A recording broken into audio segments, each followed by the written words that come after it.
So with a new mindset according to the new covenant, according to what Jesus is teaching us in John chapter 16, Jesus is teaching us that if you have a new mindset in the covenant, you cannot judge somebody according to the law. You should judge somebody according to grace. Look at that person. Has that person believed in Jesus or not? That is righteous judgment. Because once you judge somebody according to the law, you yourself you cannot be excusable according to the law, because you yourself, you do break that law. And that is why James in chapter 2 makes us to know that if you break one, you break all. Even if that person breaks 9 and you break 1, you cannot stand and boast, because both of you are guilty before God and you should die for your transgression. That's it. There are many people, I know that there are many people about this issue. There are many people in Christian churches who used to boast very much because they say that they did not commit the sin willfully. Did not commit the sin willfully, and they consider unbelievers or other Christians who misbehave as people who commit sin willfully. It is very important for us to see what is really a willful sin. And now, since we are dealing with sin according to Moses and sin according to Jesus, that is, sin according to the old covenant and sin according to the new covenant, things we are going to see later on, covenants, we need to understand very well what the Bible really calls a willful sin. Now, let us move to Leviticus chapter 4, verse 1 and 2. And then verse 13, let us read. If somebody is there, if anybody is there. He reads, "And the Lord spoke unto Moses, saying, Speak unto the children of Israel, saying, If a soul shall sin through ignorance against any of the commandments of the Lord concerning things which ought not to be done, and shall act against any one of them."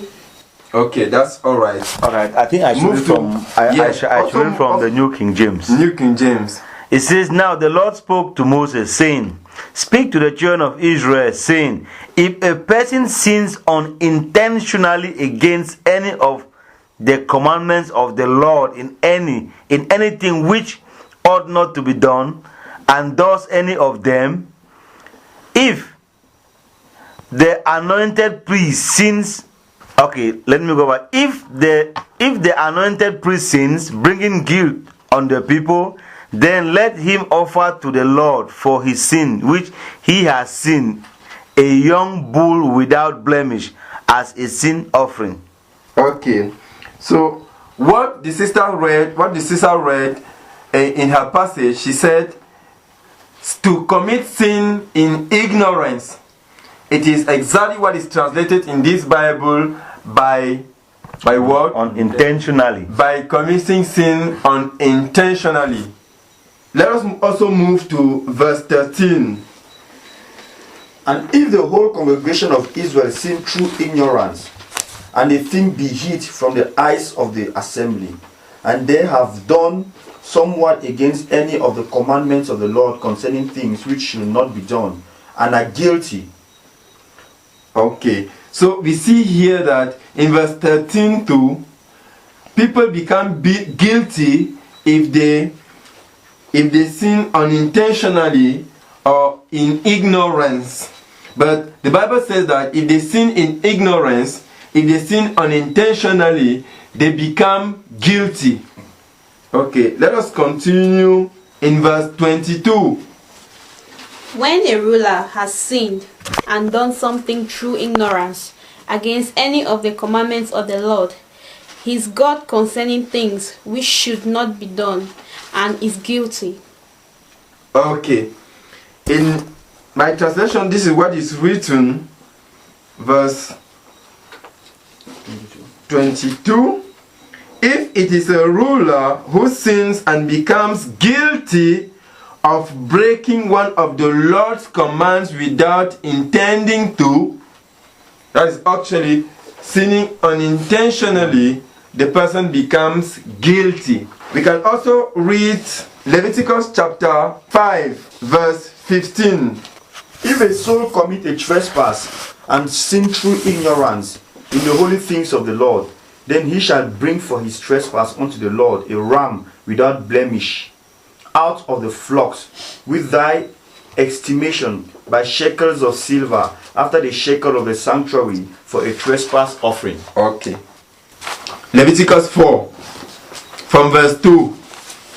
Speak unto the children of Israel, saying, if a soul shall sin through ignorance against any of the commandments of the Lord concerning things which ought not to be done, and shall do against any of them, if the priest that is anointed do sin according to the sin of the people, then let him bring for his sin which he had sinned a young bullock without blemish unto the Lord for a sin offering. Okay. So if a priest commits sin unintentionally, he becomes guilty. And the Bible says that he should offer an offering for sin. That is something we can see. That's exactly the same thing that is said about the whole congregation. If the whole congregation commits sin unintentionally, they will have to offer an offering for sin. Now we move to the next step. If it is a ruler who commits sin unintentionally, he becomes guilty and he will have to offer an offering for sin. Now if it is just any person, any ordinary person in the crowd who also commits sin unintentionally, he will also offer an offering for sin. So we see here that whoever commits an unintentional sin, the person must give an offering for sin. So what we can keep now in our mind is that whenever a person commits an unintentional sin, the Lord wants him to offer an offering for sin. Now that's the first thing we must keep in mind. That the Lord will not say that since it was not intentional, since it was not willful, it was just unintentional, well, I will let you go. You are not guilty about that. That's the first thing we Christians must know. The fact that was by accident, unintentional, God doesn't care. He says you are guilty and you must give an offering for sin. You must give a sin offering. Now, let's go to Leviticus 5 and see something that is really interesting. From verse 1 to verse 5. And if a soul sin and hear the voice of swearing, and is a witness whether he had sinned or none of it, if he do not utter it, then he shall bear his iniquity. Or if a soul touch any unclean thing, without it be a carcass of an unclean beast, or a carcass of an unclean cattle, or the carcass of an unclean creeping thing, and if it be hidden from him, he also shall be unclean and guilty. Or if he touch the uncleanness of a man, whatsoever uncleanness it be, that a man shall be defiled without, and it be hid from him, when he knoweth of it, then he shall be guilty. Or if a soul swear, pronouncing with his lips to do evil or to do good, whatsoever it be that a man shall pronounce with an oath, and it be hid from him, when he knoweth of it, then he shall be guilty in one of these. And it shall be when he shall be guilty in one of these things, and he shall confess that he had sinned in that thing. Okay. We need to understand this passage very well too. First thing, verse 1. If someone is officially summoned to give evidence in court and does not give information about something he has seen or heard, he must suffer the consequences, meaning he is guilty. Other translation just say he becomes guilty. The person really swore. He said, I swear that I will do it. Because if you read a different translation, you will see it. Yes, He takes an oath. Okay, now, after taking that oath, when we get to court, the person doesn't say what he saw. He doesn't say what he heard. According to us, we will say that, oh, that's a willful sin. That's what we are going to say. That it is a willful sin, isn't it?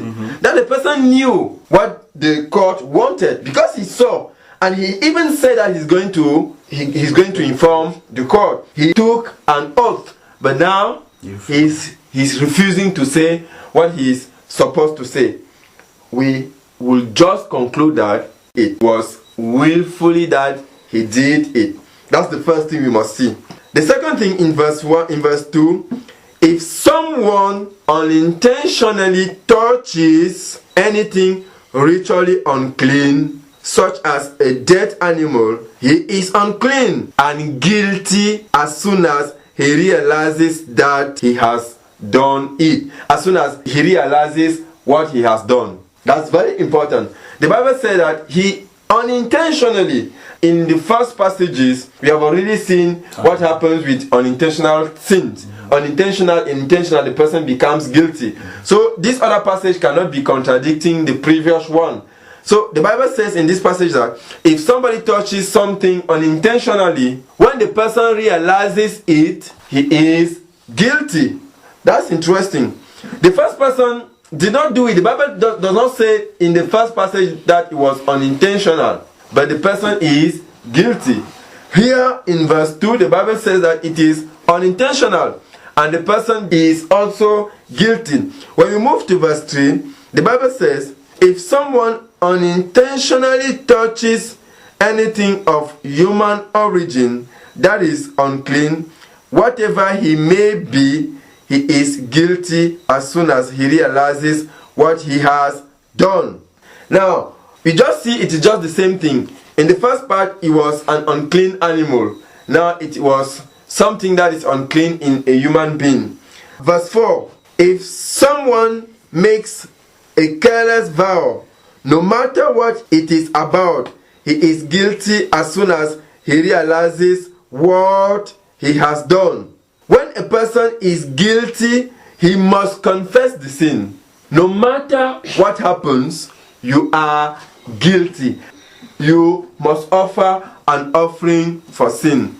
So what we need to understand is that no matter what you do, let us move to verse 17 and let us see. It says, suppose you sin by violating one of the Lord's commands.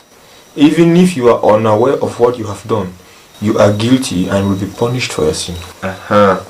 Suppose you sin by violating one of the Lord's commands, even if you are unaware of what you have done, you are guilty and will be punished for your sin. Can you read in New King James?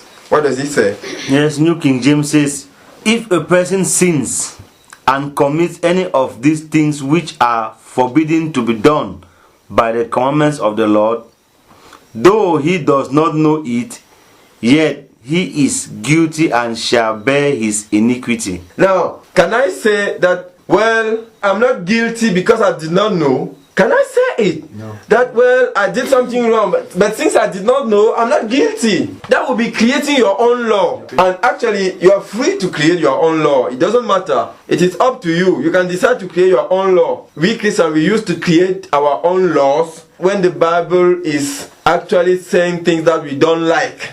But if you want to create your own law, feel free. God gave you freedom. You are a free person. You can decide to listen or not to listen.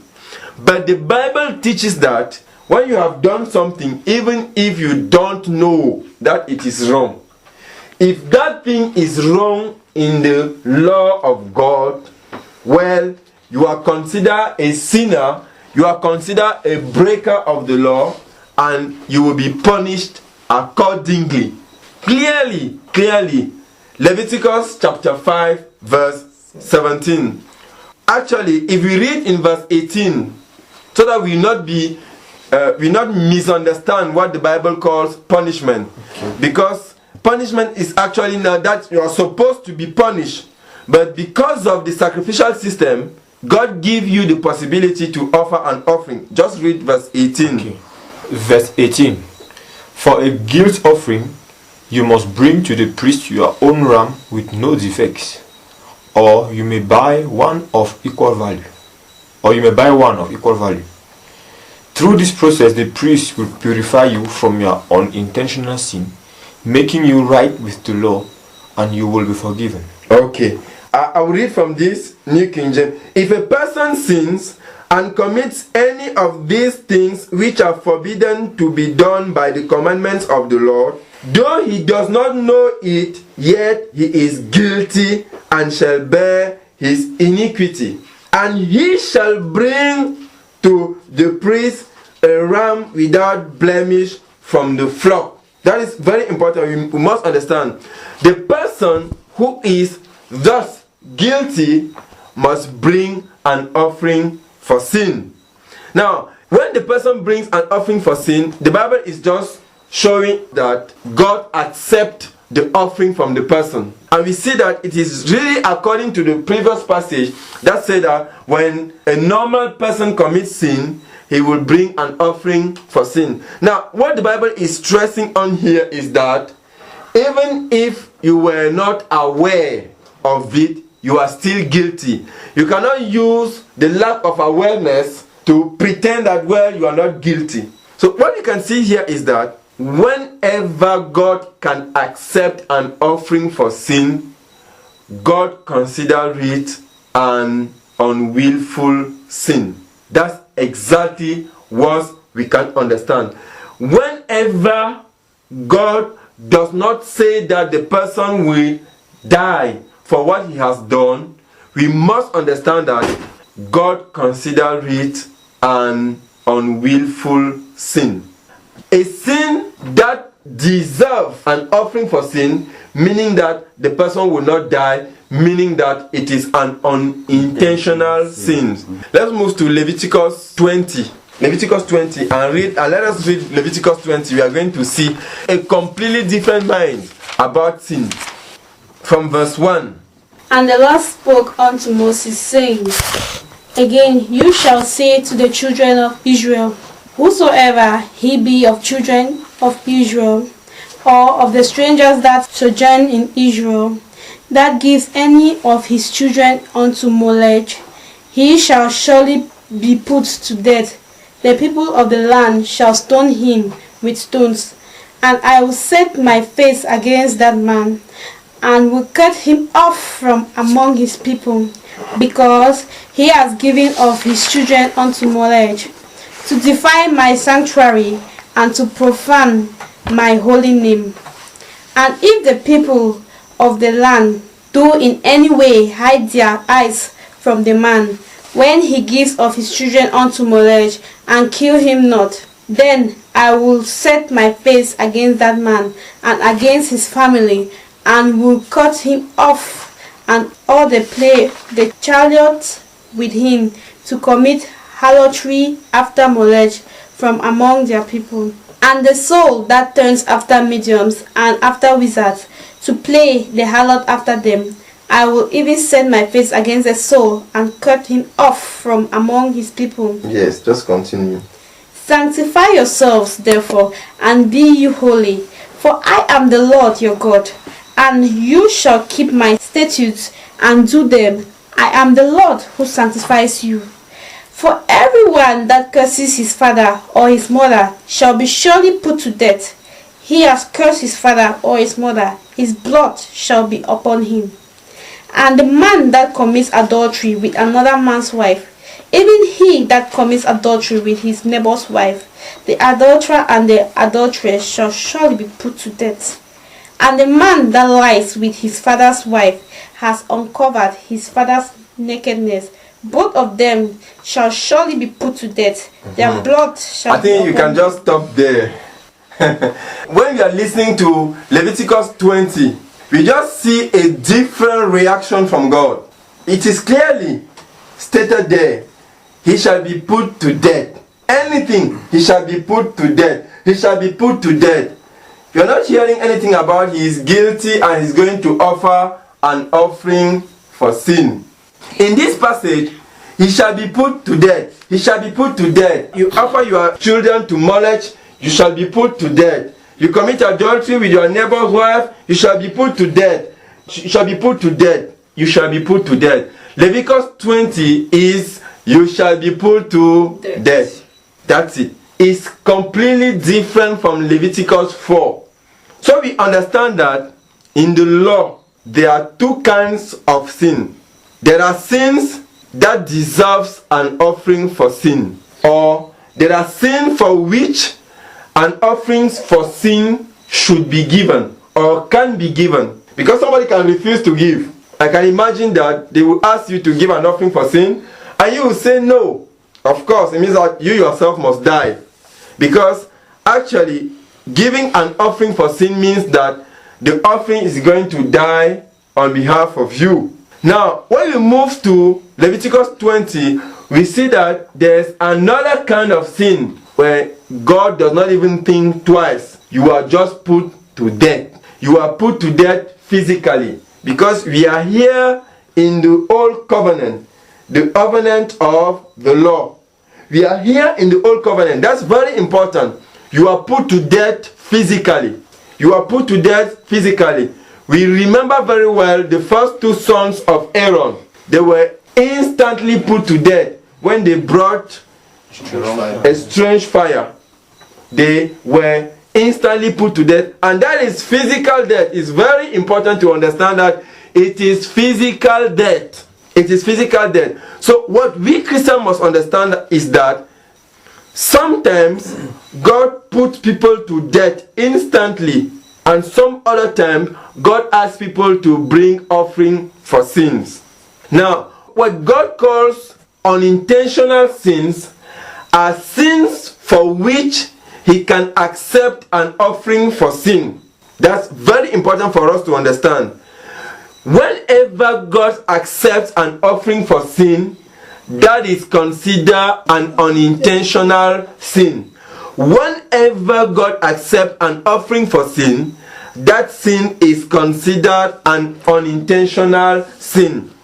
When God does not ask for an offering for sin, that sin is considered a willful sin. Therefore, if you offer your children to Molech, you are just put to death. For God, that is a willful sin. If you take your neighbor's wife and you commit adultery, for God, that is a willful sin. There's no sacrifice for such behaviors. So what we Christians need to understand is that there are two kinds of sins in the Old Covenant. There are unintentional sin and there are willful sin. There are willful sins and there are unintentional sin. How do we recognize them? We can recognize them by the possibility to offer an offering for sin or the impossibility to offer an offering for sin. If you are put to death, it means that God does not expect an offering for sin, and of course, you cannot give an offering for sin. Now, we are not the one to decide that since this thing is very bad according to me, I consider it a willful sin. Or since this person decided on his own to do it, since he prepared it before doing it, according to me, is a willful sin. That idea must just disappear. When we read Leviticus chapter 5 verse 1, a person took an oath to say exactly what he knew. In court, he did not say what he knew. But when we read verse 5, we see that God said that such a person will have to offer an offering for sin. So what we need to keep in our mind is that whenever there's a possibility to give an offering for sin, the person has committed an unwillful sin. Now, let us move to Exodus chapter 22 from verse 1. Let anybody read. Exodus chapter 22 from verse 1, and let us see. If a man shall steal an ox or a sheep and kill it or sell it, he shall restore 5 oxen for an ox and 4 sheep for a sheep.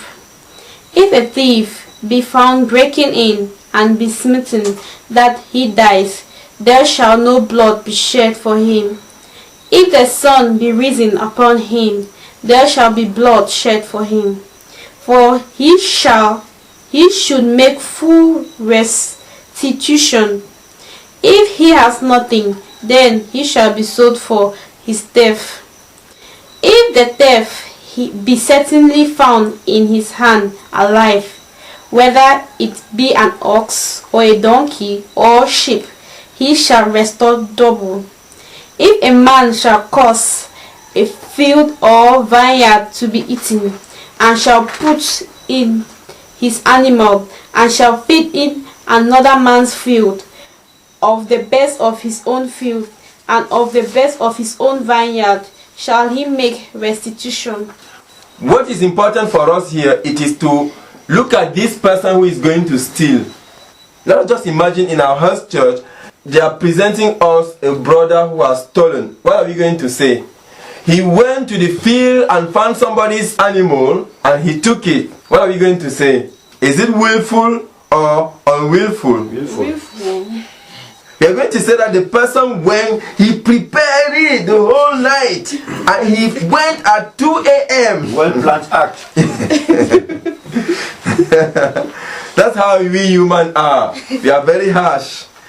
That's exactly how we are. If it is someone else, we are going to say that, no, it was willful sin. The person must be driven from the church. We are just going to behave exactly as King David did. That's what we are going to do. When they told him that, well, there's a very Rich man. rich man in this country who has taken someone. He had so many cattle. Yes, he had so many cattle. Then And- there was another person that had only one cattle. Then a visitor came. Instead of the rich man killing, a visitor came to visit the rich man. Instead of the rich man selecting just one of his cattle among the many cattle to kill and entertain his rich man, he went and took the only cattle that poor man had and killed. And David was angry. When King David heard the story, he got angry. Such a man should be killed. That's exactly what we do in churches. That's exactly what we do in churches. If you hear that a brother stole a cow, we are going to say, oh, he planned this action. He planned it the whole night. And he went at 3 a.m. and he stole it. Such a person will be driven from the church. Communicated. Okay.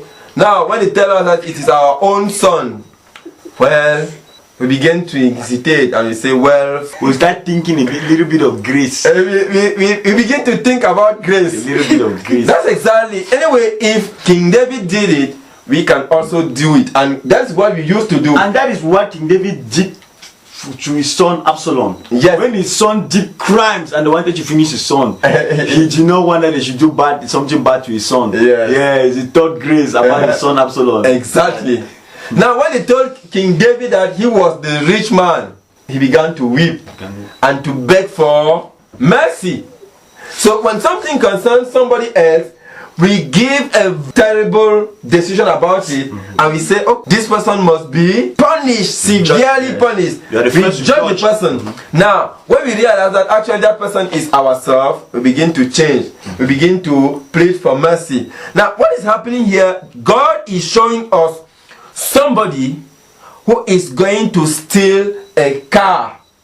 And the Bible says that if the person has not killed the cow, if they see the person with the cow, the person will just give back, cow. just restore and give 2 cows.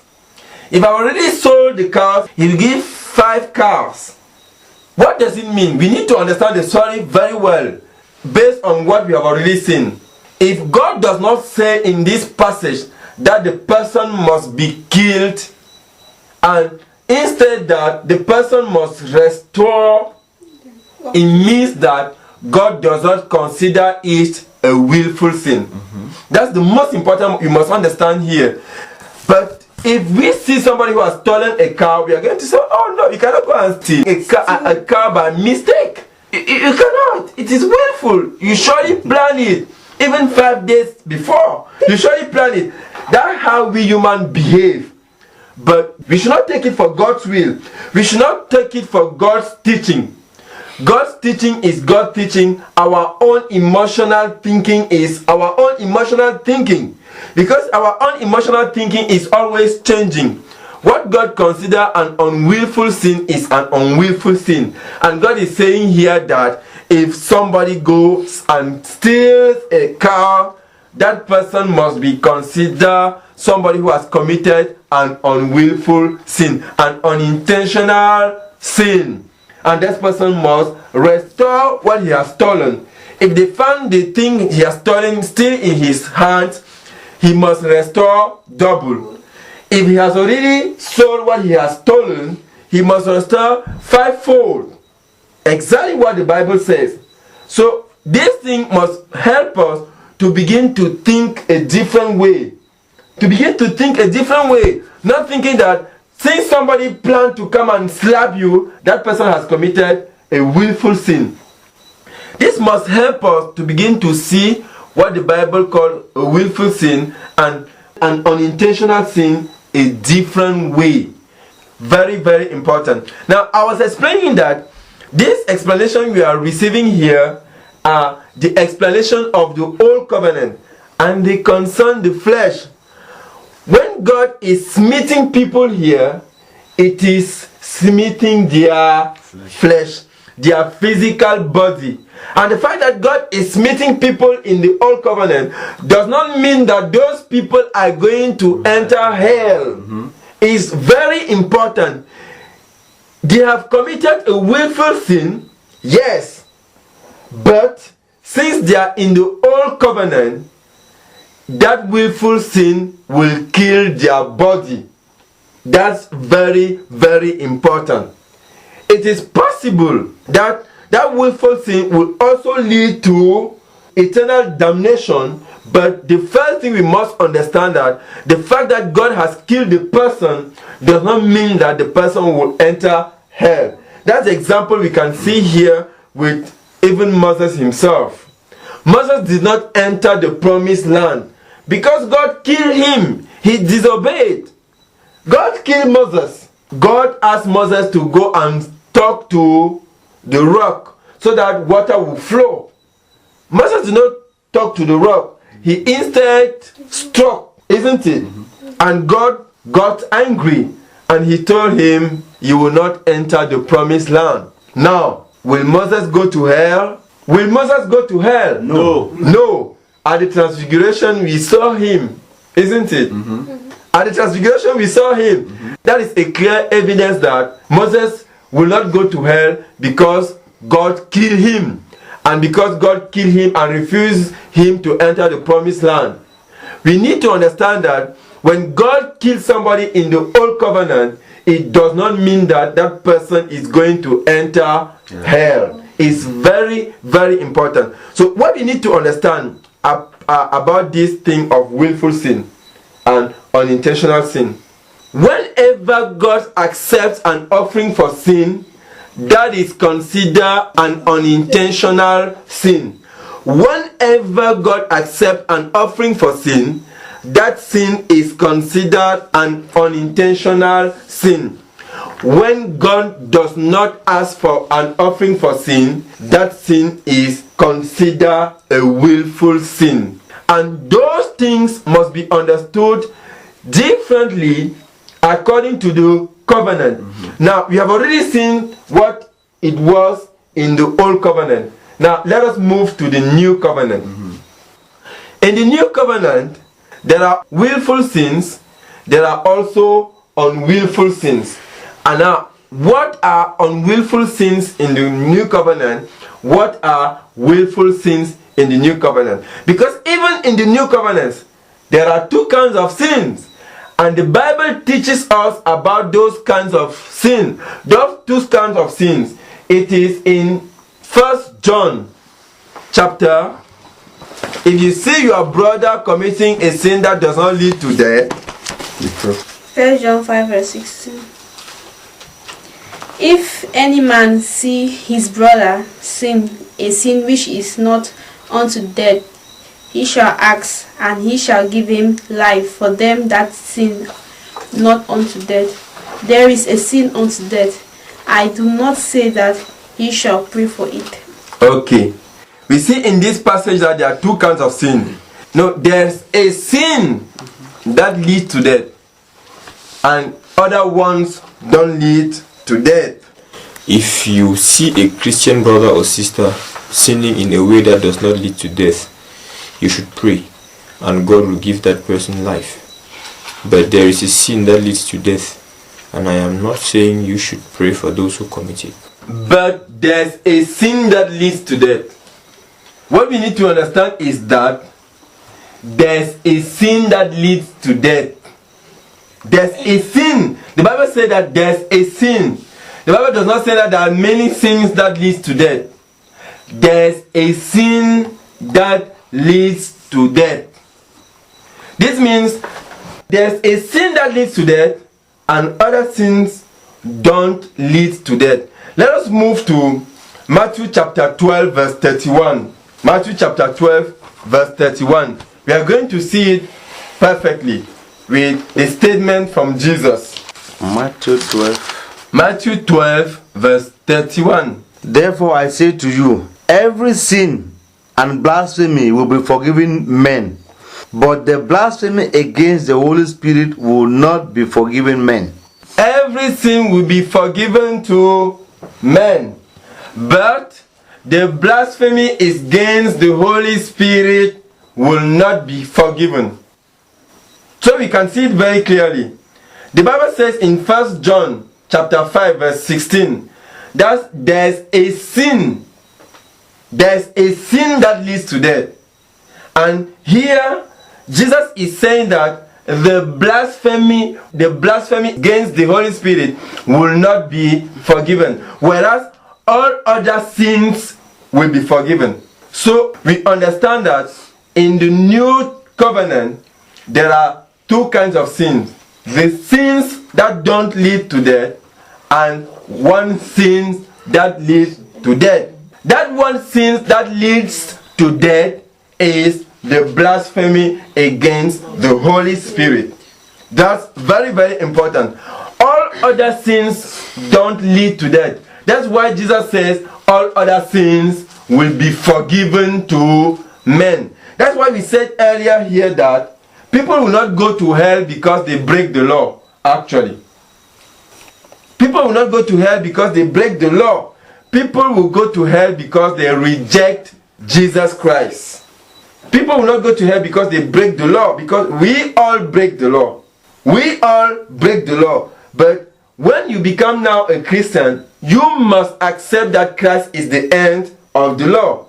Therefore, God does not consider you a breaker of the law, because you will not be under the law anymore. Those who will go to hell are actually those who will have rejected Jesus. Now, when they reject Jesus, there will be no place for them in the kingdom of heaven. That's why the Bible says, those whose names are not written in the book of life are sent to the lake of fire.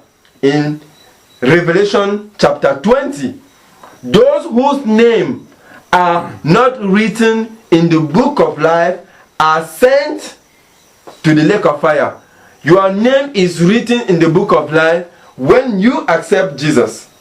That's it. So we need to understand that in the new covenant there are two sins, or two kinds of sins.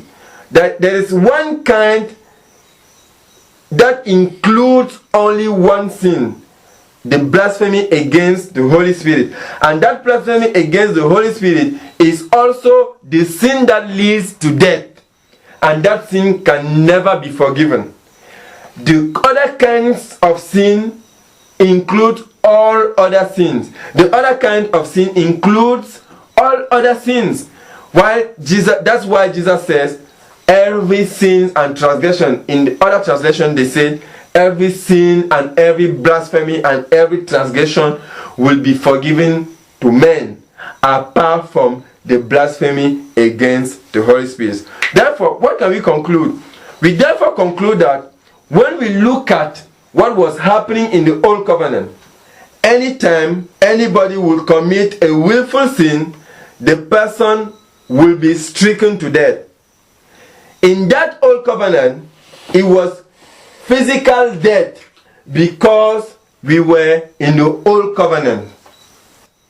Now, when we come to the New Covenant, we also understand that anytime anybody is stricken to death, that person has committed a willful sin.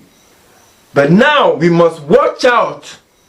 Since it is no longer the Old Covenant, but the New Covenant, it should not be physical death. It should be spiritual death. Therefore, we understand that anytime anybody is stricken with spiritual death, that person has committed a willful sin, we consequently understand that it is only those who will go to the lake of fire who will have committed spiritual sin, who will have committed the willful sin. That's very easy to understand. Now we go back to the Old Covenant again. Anytime an offering for sin was accepted, we understand that the person has not committed a willful sin. He has committed an unintentional sin. He was not killed physically. Now, when we move to the New Covenant, we understand that anytime anybody is not killed spiritually, meaning that he was not sent to the lake of fire, if he has committed a sin, we understand that it was not a willful sin. Meaning that God accepts the offering for sin that was given for that sin. And that offering for sin is the offering of the body of Christ. What do I mean? Let us read Hebrews chapter 10 verse 26. Actually, the blood of Jesus does not forgive all sins. That can be very shocking. The blood of Jesus does not forgive all sins. The Bible says that there is no forgiveness without the shedding of blood. Therefore, if you reject the shedding of blood, that sin cannot be forgiven. Meaning that the blood of Jesus does not forgive the refusal of the blood of Jesus. That's what I mean when I say that the blood of Jesus does not forgive all sin. And that is what exactly is explained in Hebrews chapter 10 verse 26. Can you read Hebrews chapter 10 verse 26? It says, "For if we sin willfully after we have received the knowledge of the truth, the willful sin." Just continue. "There no longer remains a sacrifice for sins, but a certain fearful expectation of judgment, and fiery indignation which will devour the adversaries. Anyone who has rejected Moses' law dies without mercy on the testimony of 2 or 3 witnesses. Of how much worse punishment do you suppose will he be thought worthy who has trampled the Son of God underfoot, counted the blood of the covenant which he was sanctified a common thing, and insulted the Spirit of grace?" Insulted the Spirit of grace. You see that the person who rejects the power of the blood of Jesus Christ is the person who is insulting the Spirit of grace. It is therefore that person who is committing the blasphemy against the Holy Spirit that Jesus is talking about in Matthew chapter 12 verse 31. So that is what the Bible calls the willful sin. That is what the Bible calls the willful sin, and all other sins are unwillful sins according to the New Covenant. So to summarize it, this is what I mean, and this is what the Bible teaches. When we talk about willful and unwillful sin, we must have covenants in mind. That's the first thing we must keep. When we talk about willful and unwillful sins, we must have covenants in the mind. A willful sin always results in the death of the person. An unwillful sin always results in the acceptance of the sacrifices offered for that. I think it's said in very simple terms. When we are talking about willful and unwillful sins, intentional and unintentional sins, in minds, we must have the covenants. And the other thing we must know is that a willful sin always results in the death of the person, and the unwillful sin always results in the acceptance of the sacrifice offered for the sin. That's the first thing we must have in mind. That's the first part of it. The second part of it is that since we consider the willful and the unwillful sin according to covenant, we must know that in the old covenant, this death was the physical death, and in the new covenant, this death is this spiritual death. What does it mean? If in the new covenant we see somebody being stricken by God with physical death, we should not conclude that the person has committed the willful sin. And this means that the person has not committed the blasphemy against the Holy Spirit. I don't know whether I'm explaining it the simplest way possible. Who can explain it a different way, but I can say it again. When we are dealing with the willful sin, we must know that we are not the one to define what it is. We must see it from the Bible.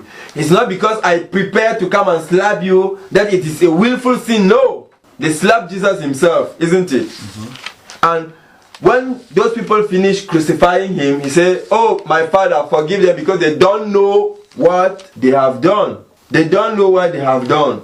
So it's not because it is very terrible in my heart that I will consider it a willful sin. No. When I want to talk about the willful sin, I must understand two things. The first thing is that the willful sin, like any other sin, is to be understood according to covenants. The second thing is that the willful sin always results in the death of the person, and the unwillful sin never results in the death of the person. Very important. And when I say death, I must also consider it according to covenant. In the old covenant, death is physical death, and when I'm in the new covenant, death is spiritual death. As simple as that. This means if somebody in the new covenant has committed a willful sin, he must be sent to the lake of fire. Until the person is sent to the lake of fire, I must not conclude that the person has committed a willful sin. Until the person is sent to the lake of fire, I must not consider that the person has committed a willful sin. But now in the old covenant, if the person is just killed physically, I must understand that the person has committed a willful sin. Because the willful sin has to do with death, which is physical death in the old covenant, and which is spiritual death in the new covenant. In the old covenant, if somebody dies physically because he has committed sin, it is automatically a willful sin. And in the new covenant, if the person dies spiritually because he has committed a sin, it is automatically a willful sin. Very simple to understand. That's why when we see in 1 Corinthians 5:5, this person who has committed adultery or whatever, his father's wife, Apostle Paul says that they are going to deliver the person to Satan so that the person will be destroyed in the flesh, but the spirit is saved. That adultery that was a willful sin in the old covenant is no longer a willful sin in the new covenant, because in the old covenant they were killing the person, and in the new covenant they are not killing the person. Although they kill him physically, the Bible says clearly that his spirit will not perish. It is very important to see it. The spirit will not perish. It means that adultery of the old covenant is no longer a willful sin in the new covenant. The real adultery that is the willful sin in the new covenant, it is leaving my spouse, it is leaving my groom, who is Jesus, and going to a different God. Because the Bible says that the church is the bride of the Lord, isn't it? Yeah. Now, leaving the Lord to a different God is now committing the real adultery that will lead me to the lake of fire. That's what we need to understand about living grace to embrace the law, as the Galatians. Yes. So that's it. The Bible says that there's only one sin that leads to death, and that all other sins do not lead to death. Unfortunately, some people teach that any sin leads to death. Any sin. For you, it can be theft. The other person, it can be a lie. The other person, it can be adultery. But that is just a bit of confusion. Such a teaching is not true at all. In the new covenant, when we talk about the sin that leads to death, it has nothing to do with the physical death. I say it again. In the new covenant, when we talk about the sin that leads to death, let me tell you again, it has nothing to do with the physical death. In the new covenant, the sin that leads to death is the sin that leads to spiritual death. It's the sin that leads to the lake of fire. And that sin is not committing adultery with your neighbor, committing murder, telling a lie. That is not the case. That sin is the fact that you reject the forgiveness once for all we have received through the offering of the body of Christ. It is very important to understand. The fact that physical adultery was a sin that leads to death in the old covenant does not mean that in the new covenant physical adultery is also a sin that leads to death. No. It is spiritual adultery that is a sin that leads to death. And people used to think that when you are committing adultery with somebody's wife, it's a spiritual sin. That is completely wrong. Marriage is not spiritual. Marriage, there are so many things to say. People need to understand that getting a wife is not a spiritual matter. Having a wife or having a husband is a carnal matter, and this thing finishes here on earth. After you are dead, your marriage is finished. Your marriage is finished. You are no longer her husband. You are no longer his wife. It's finished. It's finished after death. So marriage is carnal.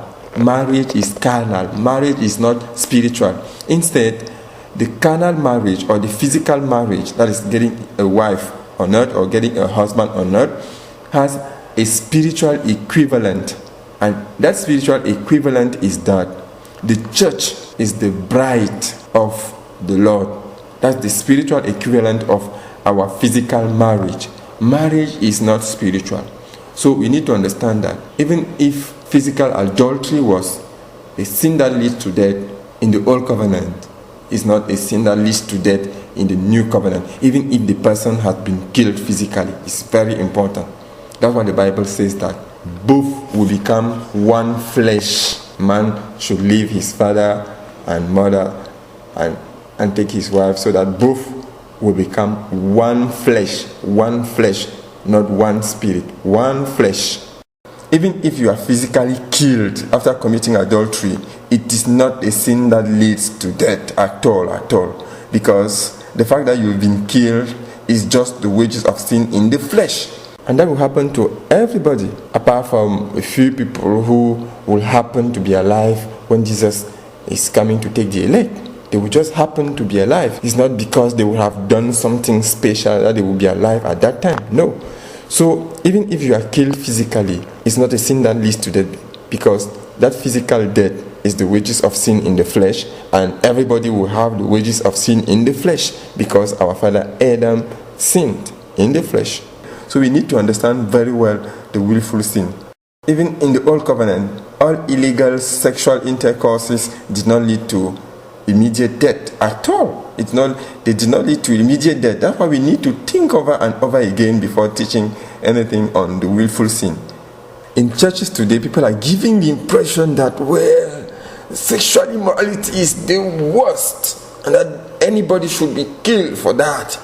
This is what the Bible says. Leviticus chapter 19 verse 20. This is the Bible. This is the law that defines sins. This is the law. Leviticus chapter 19 verse 20. Leviticus chapter 19 verse 20. If a man sleeps with a female slave who is promised to another man, but who has not been ransomed or given her freedom, there must be due punishment. Yet they are not to be put to death, because she has not been freed.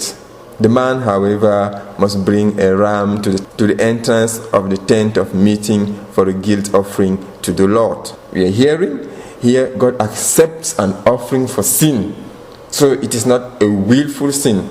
So sexual immorality, even in the old covenant, was not always a willful sin.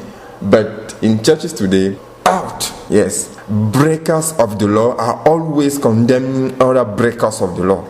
That's the surprising thing.